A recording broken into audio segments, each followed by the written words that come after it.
பார்க்கும்போது அங்கே ஜுப்பா ஒன்று கிடைக்கிது, சோஃபா ஒன்று கிடைக்கிது, செயின் ஒன்று கிடைக்கிது. இந்த செயின் யாருதுன்னு நம்ம கண்டுபிடிச்சிட்டோம்னா யார் கொலை பண்ணால் நம்ம ஈஸியாக கண்டுபிடிச்சிடலாம் அப்படின்னு சொல்கிறாங்க.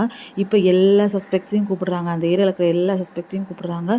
கூப்பிட்டு ஒவ்வொருத்தங்களா விசாரிக்கிறாங்க. இந்த ஜுப்பா யாருது, இந்த செயின் யாருதுன்னு எவனும் சொல்ல மாட்டேறான். எவனாச்சும் சொல்லுவானா? சொல்லவே இல்லை. அப்புறம் இந்த ஆஃபீஸர்கிட்ட ஏதோ சொல்லி அனுப்புகிறாங்க. அவரும் வந்து வண்டி எடுத்துகிட்டு போகிறாரு. போயிட்டு பார்த்தா யாரோ ஒரு லேடி வராங்க. என்னங்க நம்ம காணாம போச்சுல செயின் சர்ச்சு அன்னைக்கு விசேஷம் அன்னைக்கு அது கிடச்சிச்சு பாருங்க. அப்போ இவன் தான், இந்த டெய்லர் தான் இதில் சஸ்பெக்ட், இவன் தான் விக்டிம், கொலையே பண்ணியிருக்கான். அப்போ வந்துட்டு இவன் சொல்கிறான், என்ன செயின்டி அப்படின்னு கேட்குறாங்க. நீ தான் கொலை பண்ண, நான் கண்டுபிடிச்சிட்டேன், இது உன் செயின் தான், நான் கண்டுபிடிச்சிட்டேன், உன் ஒய்ஃபே ஒத்துக்கிட்டா பாரு அப்படின்ட்டு. அப்போ சொல்கிறாங்க, இந்த மாதிரி அந்த மோசி அவரோட ஹஸ்பண்ட் இறந்ததுக்கு அப்புறமா இவங்களுக்குள்ள ஒரு அஃபேர் இருந்திருக்கு. அன்றைக்கி சர்ச் விசேஷம் அன்றைக்கும் பாதியில் இவன் வந்திருக்கான், இவங்க கூட ஒன்றா இருக்கணும் அப்படின்றதுக்காக வந்திருக்கான்.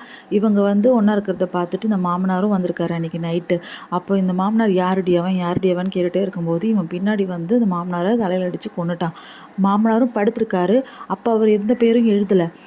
அப்புறம் சரி நான் வண்டி எடுத்துகிட்டு வரேன் பாடி மாற்றுக்குன்னு சொல்லிட்டு ஜுப்பாலாம் அவங்க புதைச்சதுக்கப்புறமா இவன் வெளியே போகிறான். வெளியே போயிட்டு வந்து பார்த்தப்ப தான் இந்த பொண்ணை யாரோ கொண்டு இருக்காங்க. அது ஈஷோ அலெக்ஸ் கொண்டு இருக்கான்.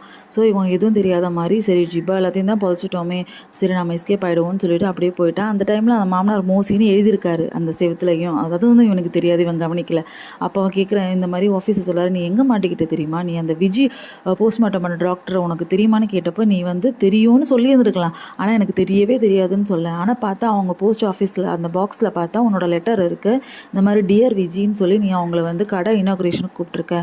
ஸோ அங்கே தான் நீ மாட்டிக்கிட்ட. தெரியாதுன்னு சொன்ன ஒரு பர்சனுக்கு நீ இப்படி டியர் விஜின்னு லெட்டர் எழுதுவேன்.